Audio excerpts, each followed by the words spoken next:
Thank you very much. Am I audible? Yeah. Okay. Yes. So what we'll do is, at the outset, I'm so thankful to all of you for sparing your time, Sunday time, particularly the family time with us, and that talks about your keenness to learn. So I will straight away go into my slide, which is there. Uh, uh, just a minute.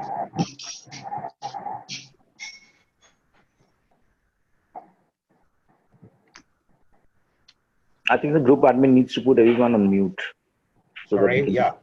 Yeah.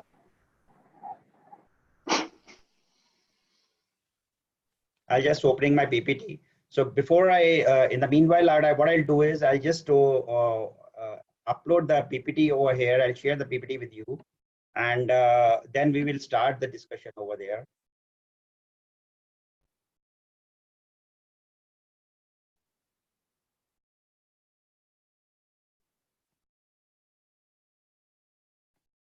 So at the outset, I must thank you all, my friends, for being here on Sunday. I am based out in Mumbai, and definitely, currently I'm in Delhi to attend the big fat wedding I was sharing with Chintan. So a little bit about myself. I am Rishi Jagmohan Singh, pharma salesperson turned leadership trainer and coach, transformed to a digital coach, and for CEOs, and I was also introduced recently as the author of Are You a Digital Dinosaur? I'll tell you a story how it came out. I am not a digital person. It is by accident it has happened. And moving further, I'm as Chintan mentioned, I'm in a global role for learning and development and digital marketing at WorkHard. On a little bit of certifications, I'm certified in executive coaching by ICF and Marshall Goldsmith, certified in balanced scorecard, master trainer for situational leadership, expert in execution excellence, that is business excellence, and most importantly, which is my dream come true, was being an author of Are You a Digital Dinosaur? Over 3 decades of healthcare experience, I worked with companies like Pfizer, Warner Lambert, Abba Mannheim, and Walkart in the streams of sales, marketing, HR, L&D, and digital, of course. So, of course, my disclaimer here is whatever I'm going to share here, they're entirely my views, and of course, not about it. Before we begin, friends, can I take a minute of yours, and I request you to please answer 2 questions in the Survey Monkey.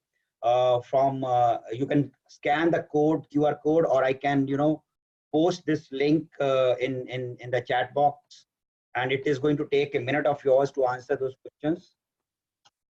And of course, when we move over here, Chetan, I'm not able to see the chat box over here. Okay, yeah, I can see that chat. Yeah, okay. So I posted this link. If you can quickly, fill it up, it will take a minute of yours. Only 2-3 questions are there in that.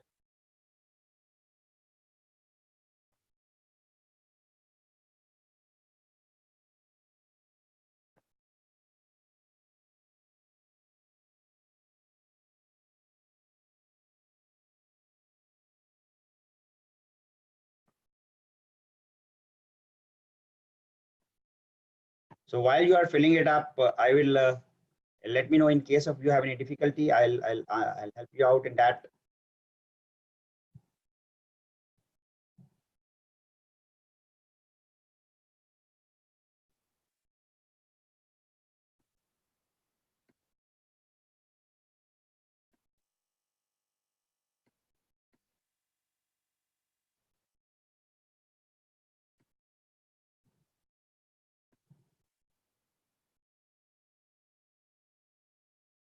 Once you're done, can you please quickly type in the chat done?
Chintan bhai, there was a problem, I think.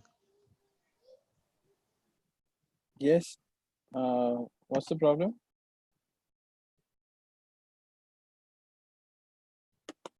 Yeah, who's I this? cannot hear anything.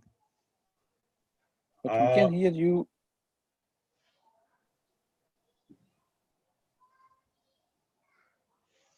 Who is this? Biren? Biren bhai, we can hear you. Actually, it seems everyone is trying to fill up the survey. Okay, okay. Okay. As of now, yeah, everybody's filling the survey. So there is a little pin drop silence because it is homework being done as of now. Thank you for being so obedient, listeners. I could not get that link in the chat box. I have again posted it. I will again post it if you require. I've again sent it. You can fill it up at a later date. I'm going to begin the session Right. now, right? So Yeah. that we save on time So welcome all management and technical leaders. I must say that there's a combination of the armed forces, the telecom, the healthcare part, the consultants like Capgemini, and of course Sarah, the sanitary part, and of course Eicher Motors, the spare parts, and of course the stalwarts like Chintan, who's from IIT Bombay, and many people whom I could not get much of introduction. So friends, welcome to this week's webinar. Primarily, my mission is to, my objective of writing the book was to ensure that affordable, efficient and quality healthcare is provided to all Indians by effectively use of technology and data. And of course, another part which is there for me is to create a tribe to support me in this, and I think all of you will be there to support, particularly in this aspect. Also to create on a personal level, develop leaders on a digital ecosystem, and of course brand CEOs with respect to their digital footprints, and of course in social media brands. I will also like to state in the same breath that all the profits of this book are going to Bharat Ke Veer. I hope, how many of you know about Bharat Ke Veer? Can you please type in chat box that you know about it, KNOW. If you don't know, write down don't know.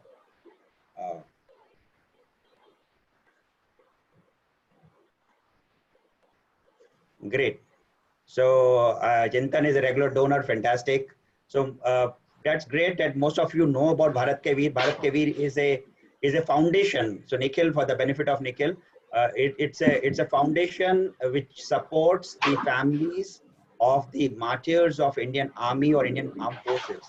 So I come from a family of armed forces. My father was in army. My grandfather was in army. My father's chacha was in army. My brother-in-law is in army. So only I'm a black sheep, so I need to contribute to them definitely. So from that angle, I thought that, I mean, God has given me, has been kind enough to give me a lot, but I must contribute towards the armed forces. So that is how it is. I hope you know about it. If you do not know, please do visit the site Bharat Ke Veer. It is a very transparent site, and I urge everyone to contribute to them as much as possible. Even if 500 rupees to 1,000 rupees, it will be a great contribution to them. So that's how it is. I'm trying to do it. My objective is that I should collect at least 1 lakh rupees, and of course have Government of India representatives as well as Akshay Kumar and give to them.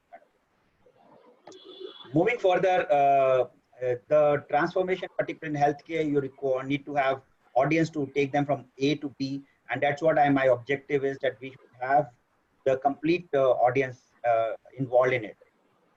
So I'm going to cover in the structured in this way. I have covered few slides in the beginning, which are giving the introduction of the book, and then I have asked some questions and also some case studies in front of you, which are video based.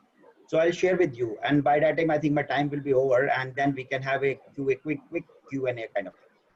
So the current policies of healthcare focus on the volume of various parameters, be it sales, procedures, tests, patients treated, or so on. So how about if the focus shifts to positive outcomes and quality of interventions rather than the only quantity of interventions. How many of you experience this, that when you go to the hospital, there is a increase of pressure on you to do this test, that test. If you experienced it, or if you experience, your relative experiences, please type yes in the chat box. That you really have experienced that there is a pressure on the type of test to be done. So there is a lot of emphasis primarily to that do this test, do get this CAT scan done. I had a personal experience. I suffer from gluten allergy. I had a kind of anaphylactic shock, which was basically because of allergy, and I went to the hospital for that, and the doctors did echocardiography, and then of course angiography for me. Then at the same time they were ready to do bypass also, whereas it was not required. And for just simple allergy, I had to literally spend about 70,000 rupees. Anyway, so you must have experienced it. That is where the challenge comes, and that is where we need to do it. That is a separate story in itself. Where government has to act something on it. So healthcare can contribute to the quality of patients' lives and growth of companies and the country, of course. So I'm focusing on the larger perspective, that is strategic perspective from the country perspective. And their success is not guaranteed with a current linear approach. I am sure you will understand that what exactly the current linear approach is, which is leading to this kind of sad stories. So although we are seeing seismic shifts in the healthcare industry towards the patient care, especially with a massive boost from the government through their skill development and digitization initiative. I like to spend time over here that there is a lot of talent available with the government of India also with respect to pharmacists or lab technicians. But my question here is, are they digital health savvy? So they are not as of now that they are digitally ready. So that is where the challenge comes, is that we have to make sure, in case we have to create an interconnected,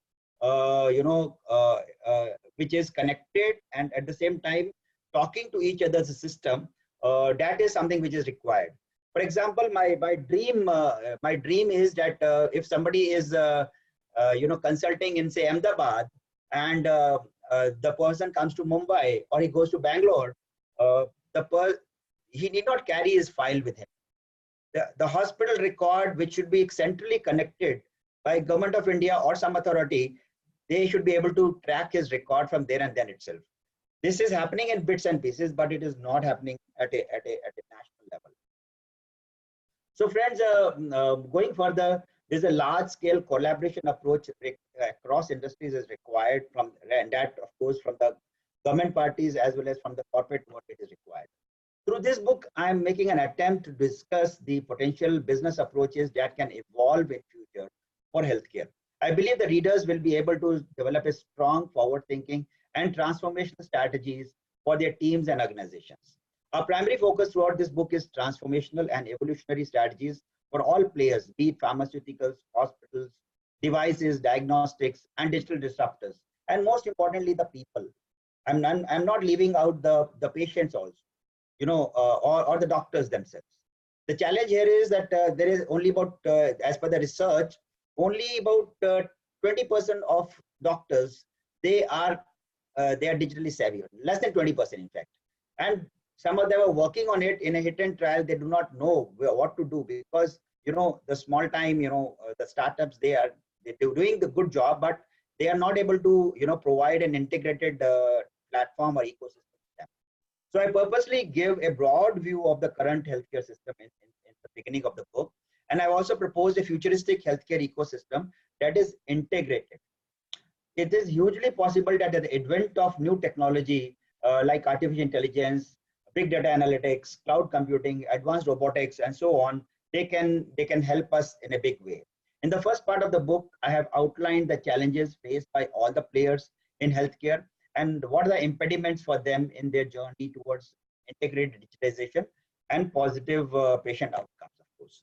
In the phase 2 of the book, you will read about the role of visionary leadership that has to be played by private and government think tank to introduce these transformative changes by integrating their resources. In the phase 2 of the book, I have interviewed key persons in many companies to provide their insights on various department processes for the integrative digitization. In the final phase, you will see the new framework, the new paradigms of industry collaboration, and the organizational integrative approaches, the value-centric approach to build and retain talent. I ask a fundamental question to any leadership, board, or consultants with respect to need for change in this scenario. So there are some vital questions being asked in the book, and for that I do not have the answers as of now. Maybe we'll have it. So primarily, that is what my positioning is. I'm a digital coach to CEOs and founders and senior leaders. Moving forward, some of the insights which are there, the series of deliberations within my circle of acquaintances, comprising of industry veterans, fieldwork across the country with physicians, chemists, salesforce, case examples and lessons from other country markets also have been there. Together, the healthcare industry can be futuristic, contributing to overall improvement in patient wellness, health index of the country, and only if all the stakeholders, including patients and doctors, understand the ecosystem that are driving the healthcare's changing environment. I would like to spend a minute over here. Why I mentioned patients and doctors. You see, at WOCAD, we introduced one integrated, what we call it, patient management system. But it was purely for diabetes, and the objective was that there was an app for the doctors, there is an app for the patient, and of course, when a doctor can set up the parameters of diabetes for the patient, be it HbA1c or glucose, but if the patient doesn't enter the parameters in the system, that is where the challenge comes, and the patient also has to cooperate, and doctor has to cooperate in case we need to have the data to be that can be tracked as of now. The times are coming when the data can be automatically fetched from the systems through artificial intelligence.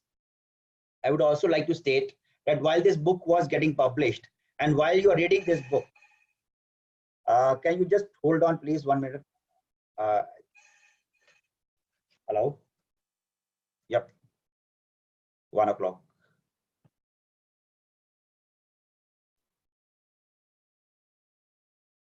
So, okay, can you hear me? Yep. Okay, so that is what my objective is. I would also like to state that while this book was being republished and while you are reading this book, the new technology may come up and may be disruptive. And whatever I've written in the book may become dinosaur. So it is better that you read it fast, ASAP. At the same time, it will be a good idea in case to get some idea about what is there in the book. So I'm going to open up the discussion now. Primarily, this is a questions from my book itself. One of the debates which is going on in the world of AI is that whether it is going to take up our job or is going to help us giving more jobs. So friends, what do you think about this question? If you think it is going to take up more jobs, is going to take away our jobs, write down yes. If you think it is going to give us more jobs, write down more jobs.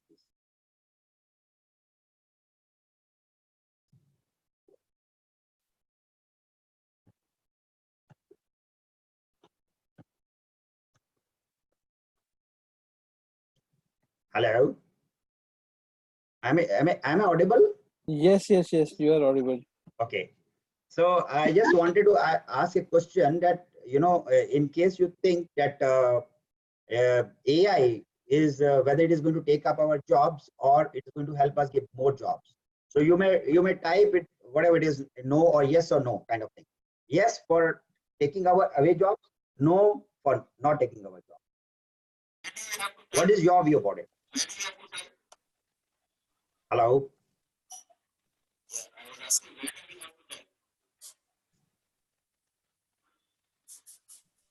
It has to be in the chat window, sir. Only in chat window, only in the chat window. So as most of you say that it is going to definitely help us create more jobs, and rather than being afraid of it, let us accept that part. And some of the things which I've mentioned in my book here is that I like to read few excerpts from my book itself, that it says that the current healthcare system, we need to, hello, in the current healthcare system, we need to take cognizance of the fact that in India, we do not have an adequate number of doctors. I hope you agree on that. Nor do we have hospitals. And to envisage that when we will be able to replicate the above status as currently prevailing in the Western countries. So that is where the challenge comes, friends, that in the Western countries, we need to replicate, but we need to do it fast. So we need to critically reflect on the possibility of having facility of processing the information about historical parameters of the patient by virtue of AI algorithms, which would enable us to take physician to the patient, and instead the patient coming to the physician. I'll repeat this particular part. Because of the historical parameters being available with the physician, the patient need not go to the physician, but the physician can come to the patient. That is what AI can do. In the Western world, a lot of processing work of patients is happening, even in the remote areas, through deployment of bots and robots in a very cost-effective manner. So in the above setup would expedite getting patients X-rays screened, and based on the machine's recommendation, one can make a quick decision whether there is a need for the patient to consult the doctor or not. Therefore, from the diagnostic perspective, AI can make significant contribution.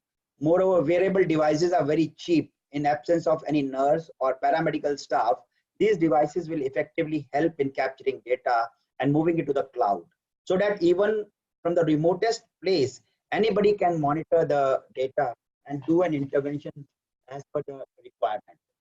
Of course, the digital is as a medium facilitates you to create history of the patient, and not only do the analysis from the data, but also provide some kind of report to the physician or the doctor, so that patient can take a call, particularly on going forward.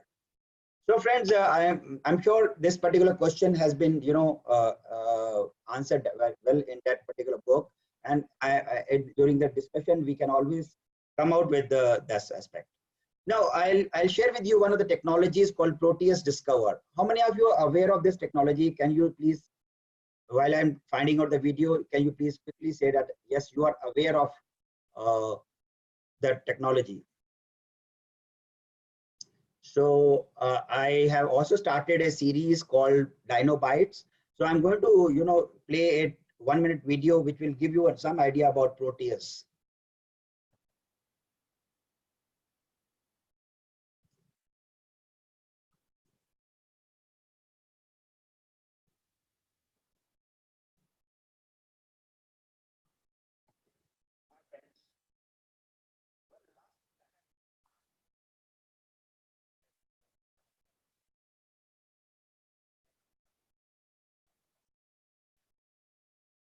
Is there a chat going on? Sorry? Are you sharing the video in chat or? No, I'm not sharing the video in chat. I'm playing it over here. Oh, It is okay, available on YouTube. It is available on YouTube. okay. Yeah.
Can't see anything. Is some video playing? Yeah, video is playing. No, we are not able to see. Yeah, we can't see anything. Yeah, unable to see the video. And if everybody is the same thing, okay, I'll share this once again.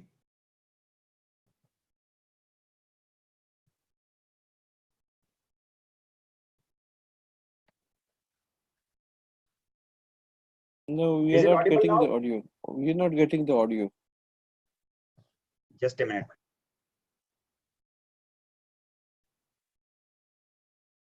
Where no one has gone before. And this week we are going to talk about the healthcare technology, which will help us. Are you able to see it now? Hear it? Yes, now it is audible as well as we are able to see. Boldly go in the body where no one had dared before.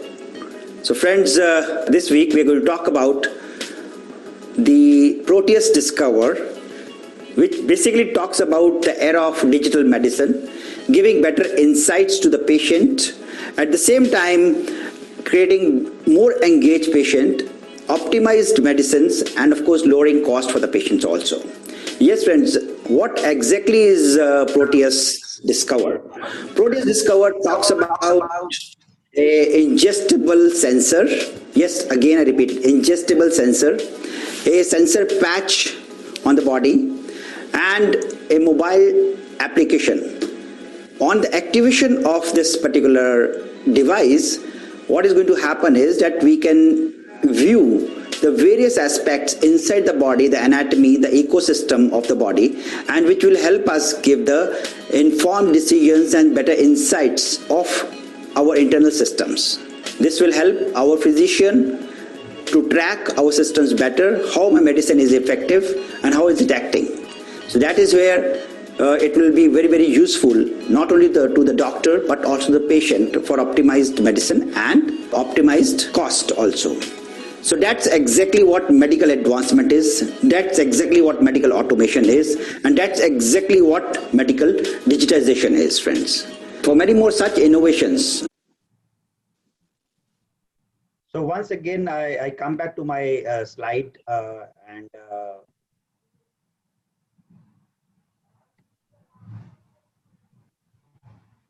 I hope you like the video Proteus Discover, which talks about the digitization of the healthcare system. My next question is, we were comparing the peer industries like banking, insurance, travel, etc., using AI. How do you think healthcare can learn from these industries with respect to digitization?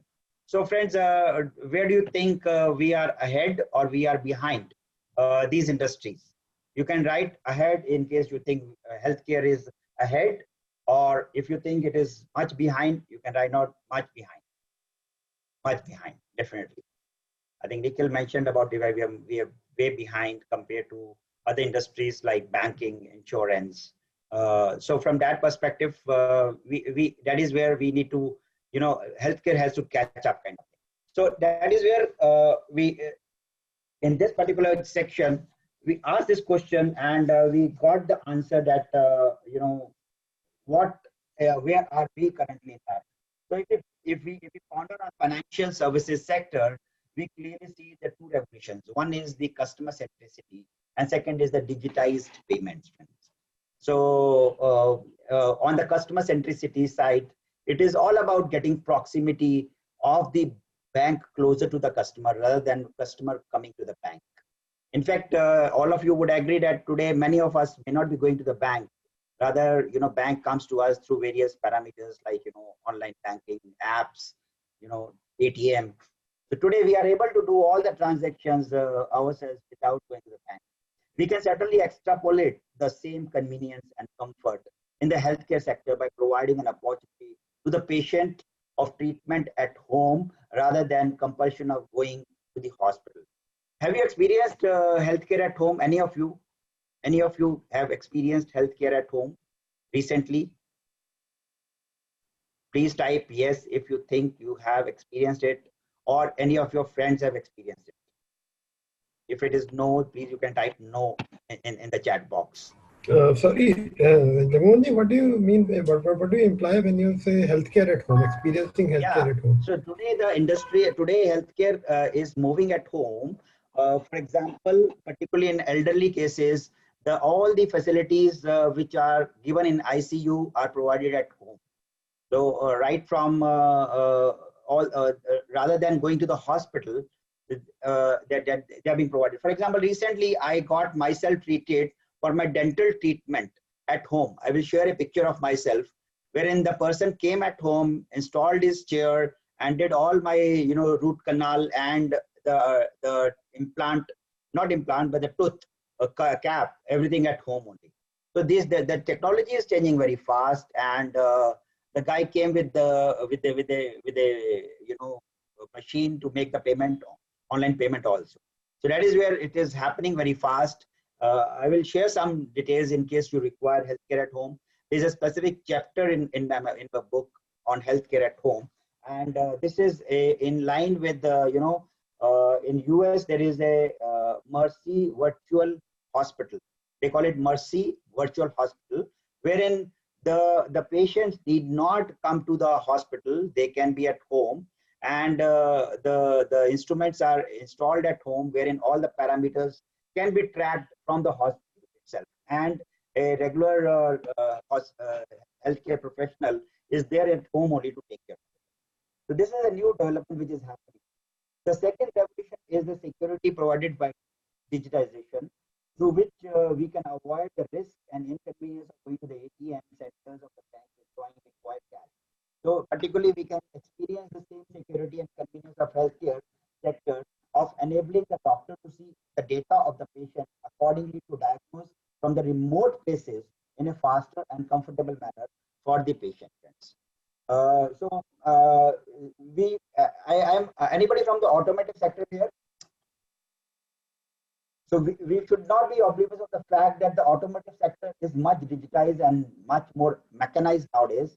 You have sensors all over the places, and you can capture the data about temperature, pressure, pH value, vibration, and hundreds of other pertinent parameters on a real-time basis, which are very, very apt. Even in the airline sector, the sector captures substantial.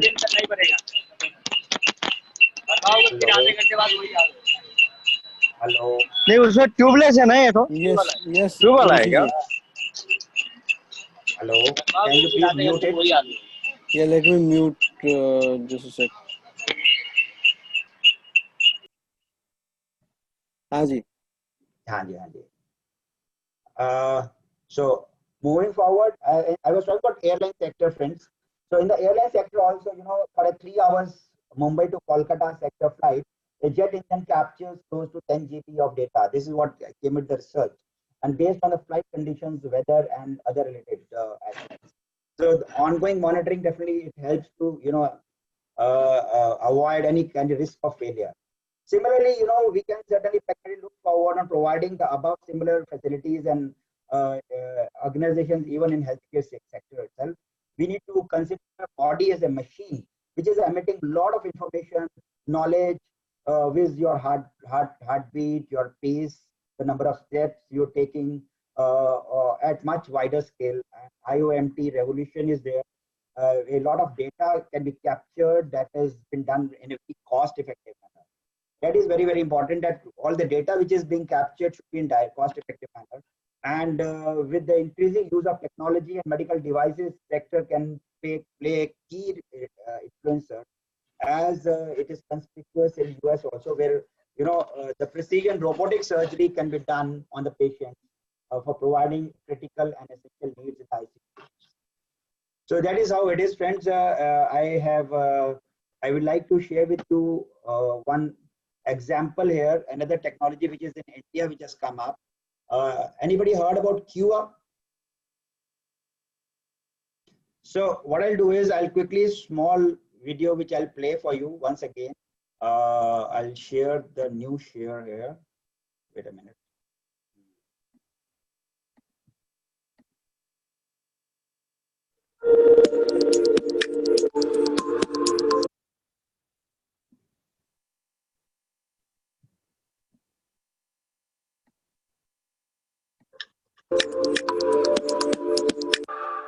Hi friends, a product called Zipline. We're delivering timely medical treatment. It's very, very essential. You remember some weeks back we had discussed about timely medical deliveries and timely medical treatment. It's very, very essential. We had talked about for a product called Zipline where deliveries were being made. This week I'm going to talk about a very interesting innovation which has been launched in India. But before that, let me ask you a question. How many of you went to a doctor, a GP or a consultant, and when we went there, you got a token, maybe 20, 25, and you were asked to wait in the doctor's chamber? And what were you doing there? Nothing but wasting your productive hours. So that is something which has been sorted out. A very innovative, transformative person who's introduced a company called QueueUp has launched these services. As of now, it is done in a pilot form in Pune and Mumbai, and wherein you can sit at home through an app or web-based system. You can block your appointment, and you can also come to know live updates about your turn, which is going to come in the doctor's chamber.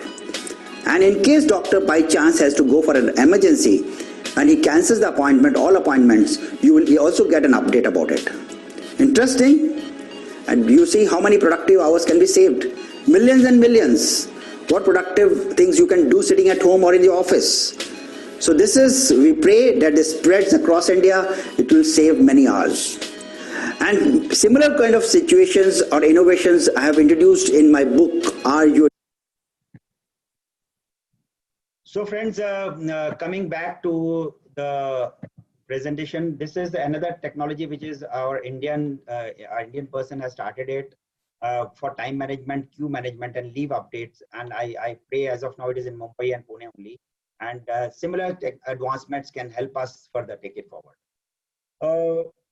My next question here is, as per you, which are the countries which have connected healthcare system and are more patient-centric? Since this particular group is pretty esteemed group, and can somebody share with me which country as per you is having the most advanced connected healthcare system? Can you please type the country's name, please?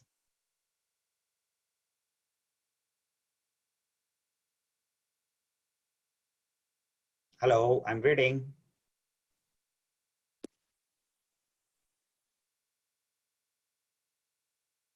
Okay, Chintan says USA. Anybody else? Which they Please type think? your response in the chat window.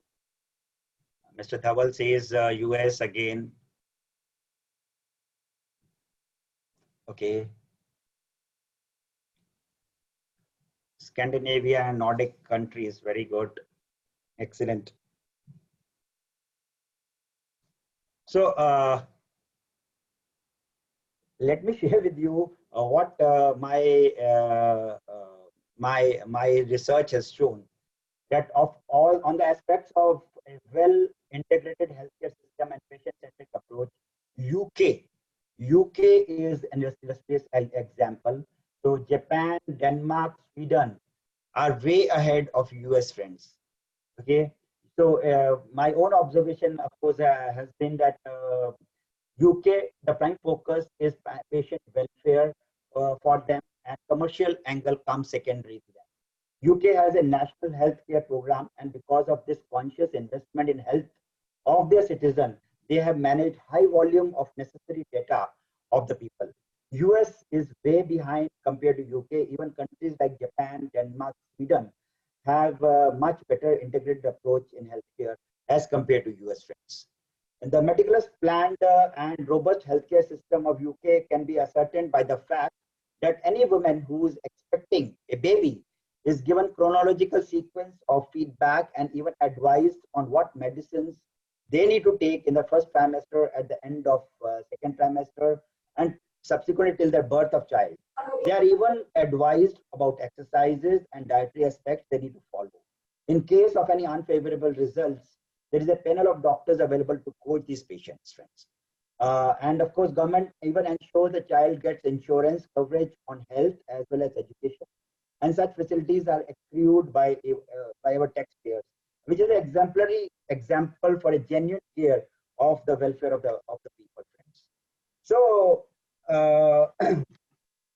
that is where I think we had also done some kind of survey that where do you think on a scale of 1 to 7 the maturity of healthcare that is in India is 2 to 3 currently, and it may progress to 5 in coming 2 to 3 years on conservative basis. And there are some very high quality hospitals that have come up, and one such example is Dr. Devi Shetty's hospital, which can be considered as a world-class hospital and concomitantly at a very cost-effective as well as very patient-friendly manner. From the pharmaceutical perspective, many companies are consciously trying to reduce their, new drug delivery processes. So, new drug delivery is in different ballgame itself, and digitalization is helping in considerable reducing the cycle time of getting new molecules or new process initiation by critically looking at the failure rate through the data-intensive models on the profile and performance of the molecule before the project is launched. So that is how it is with respect to the country which is there. Some of the example, and my next question is, which are some of the examples of healthcare which you see in digitalization has made a difference? I've covered Devi Shetty's example. Even Dr. Reddy's is one of the key examples which are using a phase of advanced research. And there are very few companies who are progressing towards advanced research procedures. Their primary objective is in research. At any point, I'm going to share the process now. At any point, they are running 50 to 100 projects that strengthens their pipeline of new drugs. And then when there are toll gates that decide whether it will go to the next stage or not, and at every toll gate, 10 to 15% do not proceed to the next stage. Using advanced analytics and pattern analysis, the 100 projects may scale down to 2 and 98 will be discarded. And the basic advantage is that one can pass the cost savings from the above approach to the consumers. And the other advantage is that the saving time as overall time for the research. So this is how it is, about this particular questions. To make how digitization can help, make it simple also. I will share with you a small video which is interesting, wherein the customers want how digitization can help, with respect to children getting healthy healthcare. This is a very interesting video which I'll share with you now, right now itself. I hope you can see it now.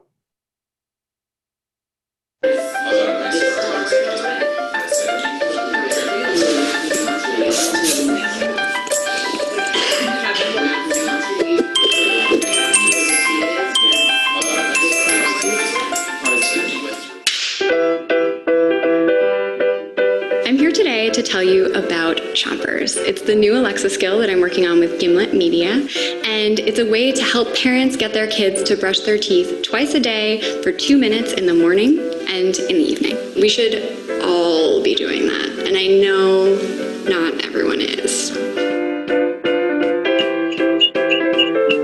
To find Chompers, all you have to do is say, Alexa, start Chompers, and it will play a brand new episode with fun games and trivia and songs. The goal is to make brushing fun. So I've been around for a while and I've seen some. I'm sick of picking up dirty, grubby little baby teeth. You. I find that it's hard to do these daytime interviews, and I have to admit I'm feeling a bit long in the tooth.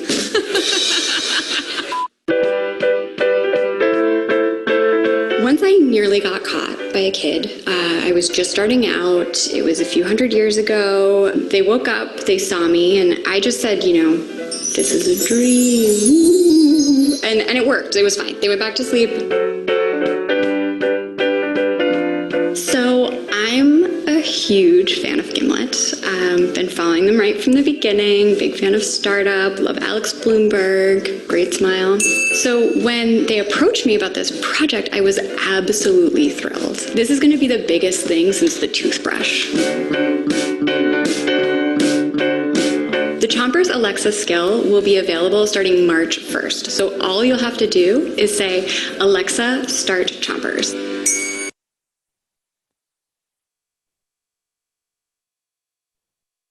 So I hope you enjoyed this small video about chompers. I hope start using chompers with your kids. And does this happen in India? I don't know whether it is available or not. So what kind of intervention is needed in order to overcome these challenges which are there, and what kind of digital tools and platforms are being used, and how these tools help us from generalization to customization? This is the next question which I've asked here and in my book, and that one of the kind of challenges that is seen is the dichotomy of the fact that I know it very well. What can you do differently? I know it all mindset. It's a mindset thing, friends, which is there. There are also roadblocks in the organization, but most top management people are very much aligned towards technology.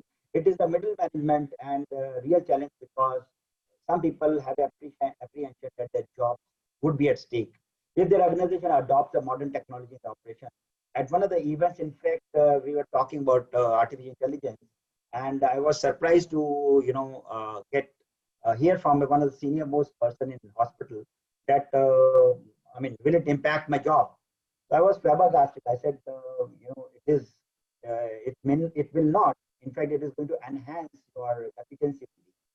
So this is going to be a stumbling block, and which sometimes happens as a result of lack of information or lack of knowledge. So we, particularly in L&D sector, we need to have we have big task at hand, and we need to give the importance of learning and staying updated, which is vital, so that we avoid any misconception about negative impact, because the fear is generated from the lack of knowledge more than anything else. So if you know the positive aspect, you would start embracing it and start using it to your advantage. I've also mentioned in this is that technology is never a roadblock. It is and strategy is never a roadblock. It is the people which are the roadblocks in any kind of digitalization process. So that is where exactly it talks about it. And I go further in it, and I like to share another interesting video, which is about, I think I need not share with you this. You have already, somebody has already shared this butterfly IQ in the group. So I will not play this video. So you already have seen it in the group itself, our TMI group. So let me go to the next level, that what is the level of digital talent which is available in India, or particularly in healthcare sector.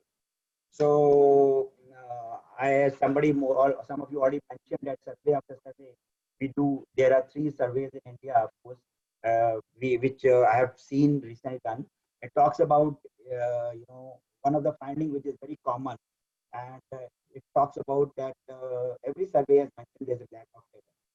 For one of the surveys, we interviewed about 2,000 people, and with respect to AI in their own life and professional life, and our observation reflected that there's a huge problem of lack of skills. So as L&D professionals, it becomes our role that we need to upskill the employees and on the digital skills.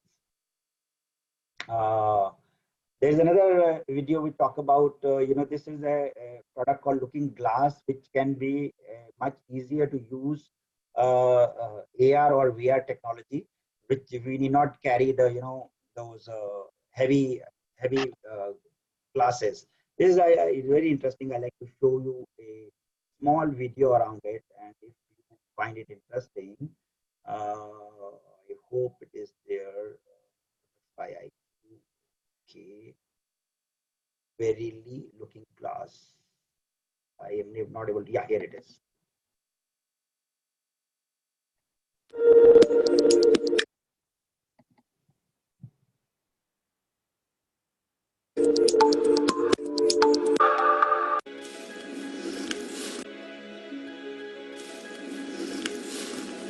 I've been struggling to put this gadget on my face, and it's really cumbersome. In fact, okay, let me introduce myself. My name is Rishi Jagmohan Singh, and I have started this series called Dino Bite, based on the book called Are You a Digital Dinosaur? In my last series, I had asked a question in my Dynabot question, which gadget gives you the best storytelling experience? And most of you answered it, VR box. So that's the reason I tried it. I thought, let me try it out. Yes, it as of now, whatever gadgets are available, VR, AR, they may be giving the best of the storytelling experiences. But a turbaned man like me will have a lot of difficulty. So that's the reason I thought of chucking it away.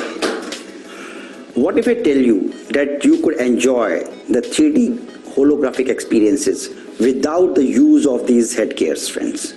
These cumbersome headgears. Yes, you will be thrilled to know that today such technology is available through Looking Glass, Capital's Looking Glass. Yes, the Looking Glass in fact lets you just do that, and whenever you go through it, you will be able to see through the Looking Glass right from an architectural model to a CAD drawing of a rocket engine, and it just comes to life. 45 unique simultaneous views, and of course are captured at 60 frames per second. That's the speed.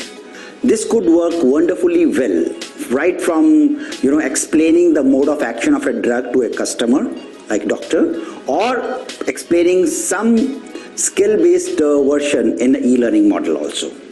So that is what Looking Glass is, friends, the new technology which can help us learn.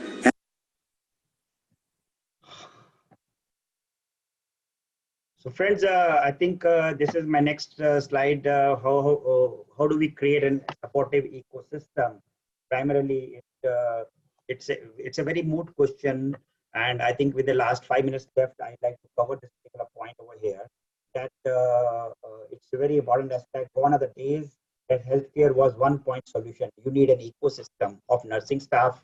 You need an ecosystem of financiers, and you need an ecosystem by way of supportive framework. So even within the medical fraternity, you can create a community of doctors who can exchange information. So we need a confluence of various, sectors which are there to create a ecosystem. The future ecosystem will be on the how patients benefit, as well as others connected with the patients also, patients welfare also benefit out of it. I've already covered this particular video, that is Zipline, which is delivering, life-saving deliveries by drone in some countries like Africa, Rwanda, and Ghana. And you can watch this video on my channel, of course. This, I think, my question is irrelevant. What are the consequences of healthcare industry for not digitizing? I think the new players like Google and Amazon will come and they will take over. They're the largest healthcare players, and the industry, if doesn't digitize, may become dinosaurs. Since we are coming to the end of my webinar, this is the contents of my book. That is, we're starting with my concept of, there's a quadrant of what exactly digital dinosaur means.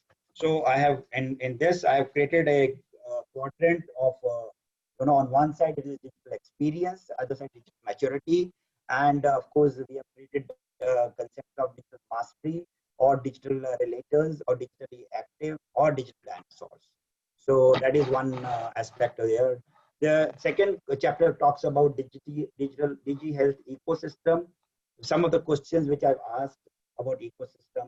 Second is then patient care in India. The status I've briefly covered in that. What is the status of patient care, availability of doctors, availability of hospital beds, and most important is that Digi Vision point number 4, wherein how leaders buying in is very, very important. How leaders need to digitize their mindset first, and then of course it will take it down. Then next chapter is about for the HR persons. Is the talent future ready? Do we have digi talent with us available in every sector, particularly in hospitals, pharmaceuticals, medical device companies? I think as of now, no. Then we mentioned next chapter is 6 is learning and development for the new talent. So is it how learning and development professionals are designing their training and development initiatives so that they are digitizing them, so that they totally get onboarded in the organization. Chapter 7 talks about marketing,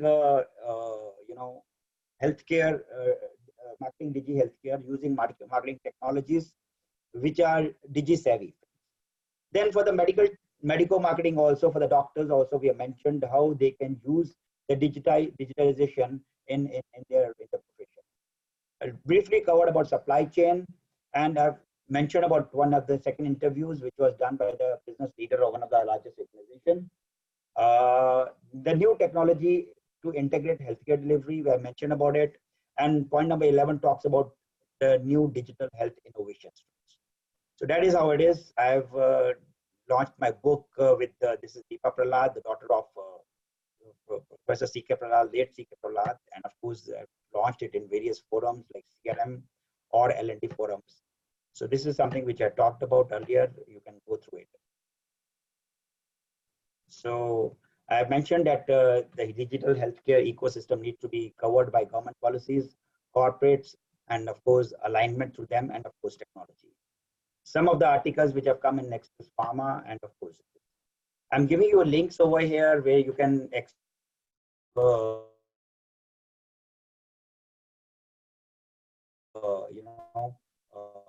subscribe to my channel for the regular updates and these links, and whenever you like to do it. I think I'm at the end of my session. In case you have any feedback, you can ask now, or you can also drop me a mail at askrishi@gmail.com. Chinderbhai, I'm done, huh? So I have covered it exactly 12:30 as part of my laptop. Thank you so much, Rishi sir. This was indeed, I mean, a journey which has exposed us or made us aware of what are new developments going on in healthcare industry. You made the talk really interesting by sharing relevant videos from the startups. So these use cases were really audio visual, and it helped and enabled us who are not from healthcare industry to understand the benefits in a more better fashion. So let us have a Q&A session now. So the floor is open for Q&A. And any questions, please feel free to ask.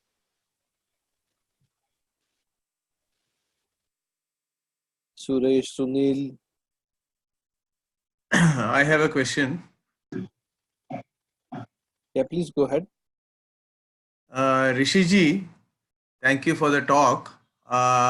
In the Armed Forces Medical, there is their motto is Sarve Santu Niramaya, which means that let everyone be free of disease.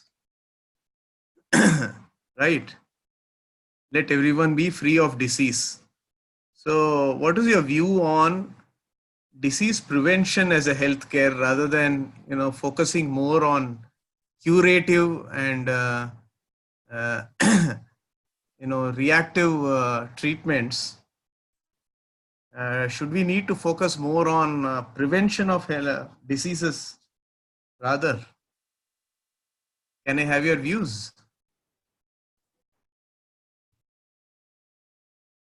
Can you hear me, Rishi ji?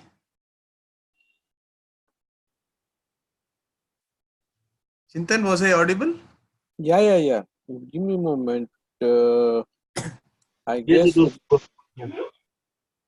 Rishi ji got disconnected. Okay. Yeah, he's not seen.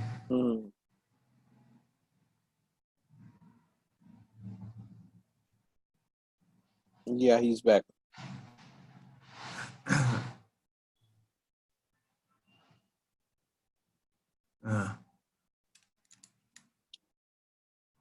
Rishi ji, are you there?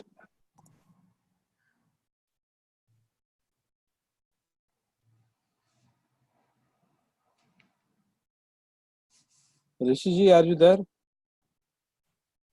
No, I guess I don't think in the participants list as well.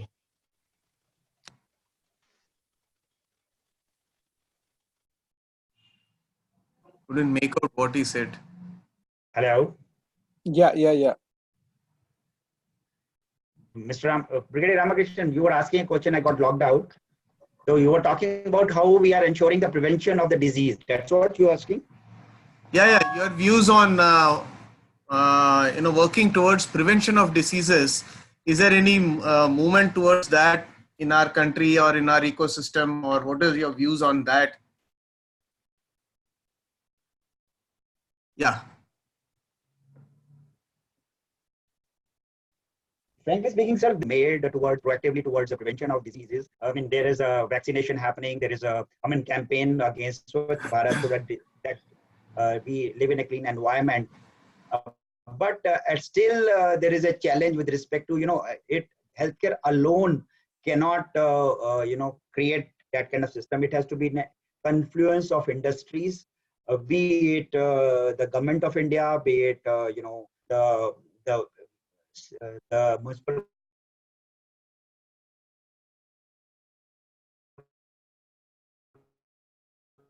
corporations for the cleanliness drives, so that the customers or the citizens are aware of their healthcare themselves. I think in the metro cities, the awareness is already there, and I can see most of you are fit and fine running around. I think so. That is where the awareness is there, but it has to spread to every nook and corner of the country, so that the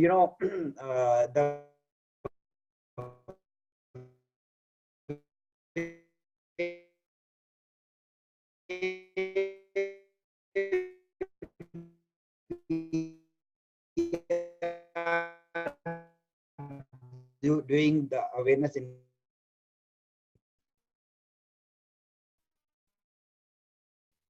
the metro cities, it should be done. And the public is more healthier than the I will not say that too much of medicine should be taken to prevent any kind of diseases, but proactively one should be aware to do regular checkup to avoid any kind of surprise. In short, that's my status. In army, yes, sir, Brigadier Sir, I know that since I used to visit military hospital, wherein there was a regular checkup, and the kind of discipline which is there in army of morning PT and evening games, that should be made compulsory to all the citizens in India, so that they can have a healthier and balanced lifestyle. Okay, thank you. Yeah. So I studied in Child Military School. So there in Shimla, so there we used to have this regular, schedule of 5 o'clock PT and then school, and in the evening games. And we were scoring over all the surrounding schools with respect to fitness. Of course, that is a discipline of army. Yes, Suresh, go ahead. Yes, sir. Thank you for this wonderful session. I'm, into the healthcare industry. I'm working with Dr. Badras. So almost 300, 400 Okay. clinics attached to that. It is really, we are totally into digital. Still, this, I want to go through your books, whatever that you are publishing.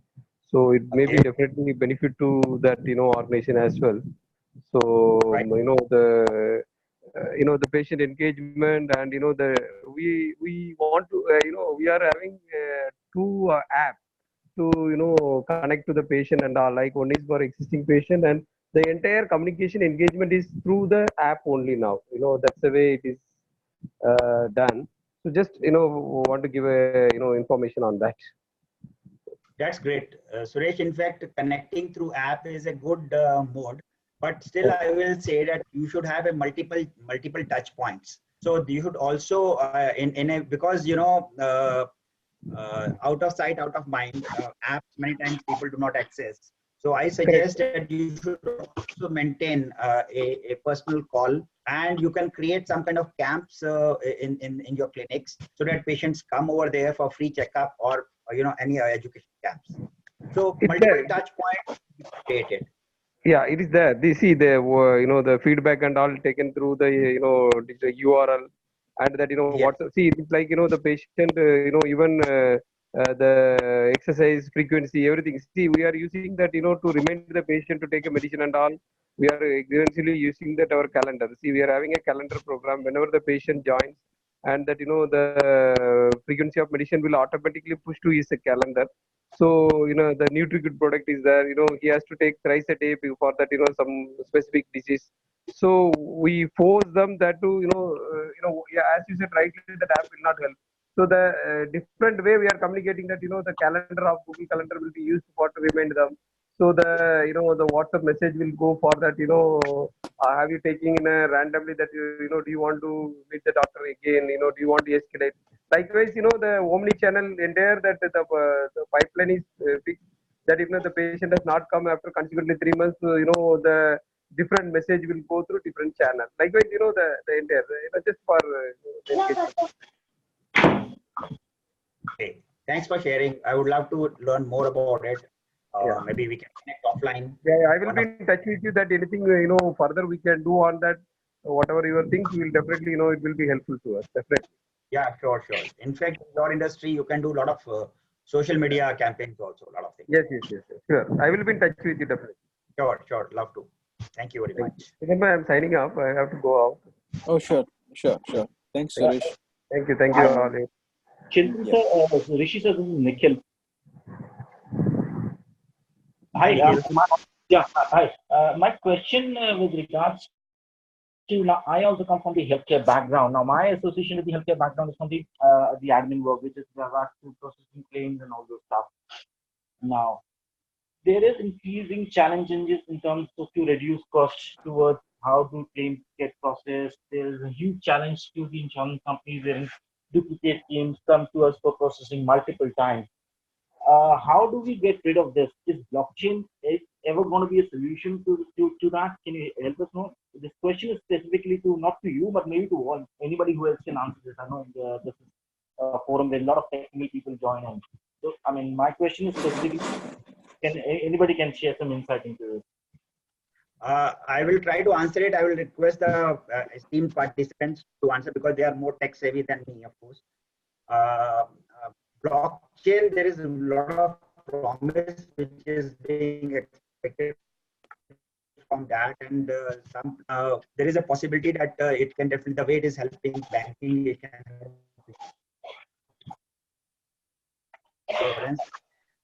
The AI and the blockchain technology can, resolution, particularly in insurance. May I request anybody else to please come forward? Yeah, Nikhil. So as far as blockchain is concerned, blockchain would be used in mainly two use cases. One is for retrieval of EMRs, electronic medical records, and second one, the use would be to prevent counterfeits. So these are the two main use cases of blockchain in healthcare industry, I foresee. Okay. So I think the counterfeit is going to be a major challenge in terms of fraud that is happening in the medical. So indeed, yes, it's hugely beneficial for the customer. So last year I have delivered. That is going to be a challenge. So last year I have delivered a couple of talks on use of blockchain in taming counterfeits. At a given point of time, I would also like to deliver it to our friends in TMI, and we can have a crisp summary of the various use cases of blockchain in the same. So, question. Sorry to cutting you out.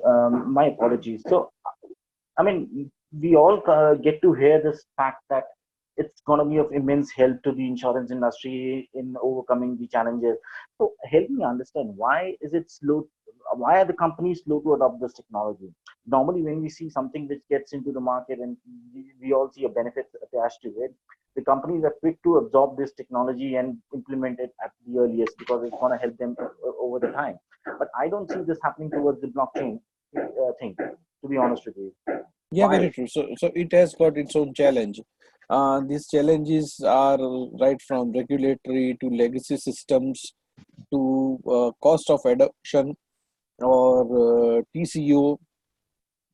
Then comes cross-border trade, and such. There are certain challenges. I have included these challenges. There are around 10 challenges to this, which are serving as a hurdle to adoption of blockchain. And I can take you through these challenges. Yeah, definitely. Okay, okay. I can see some another forum. Maybe you can yourself can be the moderator. Yeah. I'll be presenting on that topic. Good.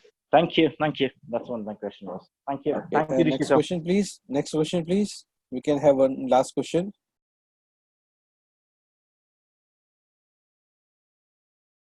Okay. Can I request Nikhil Panjwani to share a vote of thanks on behalf of all of us? Nikhil, are you there? Well, Nikhil Jain or Nikhil Panjwani? Nikhil Panjwani. Oh, okay. Or Nikhil Jain also, you can also share a vote of thanks on behalf of all of us. Fantastic. I mean, fantastic, Rishi, sir. Fantastic, Chintan, sir, for being the moderator. Indeed, a great insight as well as the knowledge towards the medical knowledge, the medical health background is considered. People who are associated with will obviously be beneficial with all these things. I think so. I am of an opinion that the more you spread knowledge at this point in time, the more you gain knowledge. So it's very, very thankful to you all. Thank you. Thank you so much. Thanks, everyone. Thanks, Rishi, sir. Thanks for joining and attending this webinar. I will be uploading the video recording and sharing it over TMI group soon. Rishi, sir, any concluding remarks from your side?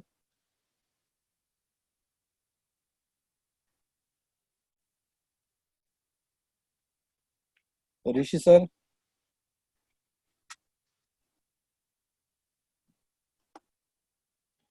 I think, am I audible? Yeah. Hello, am I audible? Yes. So once again, I must thank you all for your time today. And I mean, in this short brief, I was able to share